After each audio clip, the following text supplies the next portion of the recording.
C'est la question idéale et pour le coup, beaucoup de candidats redoutent la question de se présenter, question très globale, très générique au début d'entretien. Pour le coup, la bonne méthode, c'est de parler au moins 5 minutes. Il faut bien comprendre que le recruteur laisse carte blanche à la personne qui connaît ni d'Ève ni d'Adam à se présenter. La personne a à peu près 20 ans ou plus. Elle a carte blanche pour présenter 20 ans d'expérience de vie. Voilà, là, elle a la possibilité de mettre en avant sa personnalité, qui elle est, pourquoi est-ce qu'elle a fait ce choix d'orientation scolaire, pourquoi est-ce qu'elle a fait ce choix d'aller vers tel type de stage ou tel type d'alternance, pourquoi est-ce qu'elle est présente aujourd'hui devant son interlocuteur. C'est une vraie possibilité, en fin de compte, de prendre la main sur l'entretien et de ne pas être en mode passif, mais de rentrer tout de suite dans un mode d'interaction avec le recruteur.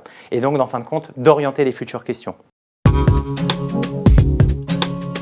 L'approche la plus simple et la plus cohérente, c'est tout simplement d'expliquer que mettre en avant ses qualités, environ 3, ça a priori tout le monde a plus ou moins de facilité à le faire, mais par contre, expliquer que dans chaque qualité, il y a aussi son pendant.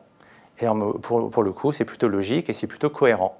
Et c'est aussi ce qu'on recherche, c'est ce que le recruteur recherche, c'est avoir un candidat qui est cohérent dans tout son discours, sur son orientation, sur ses stages, sur ses loisirs, comprendre qu'il y a une cohérence. Pareil pour les qualités et les défauts.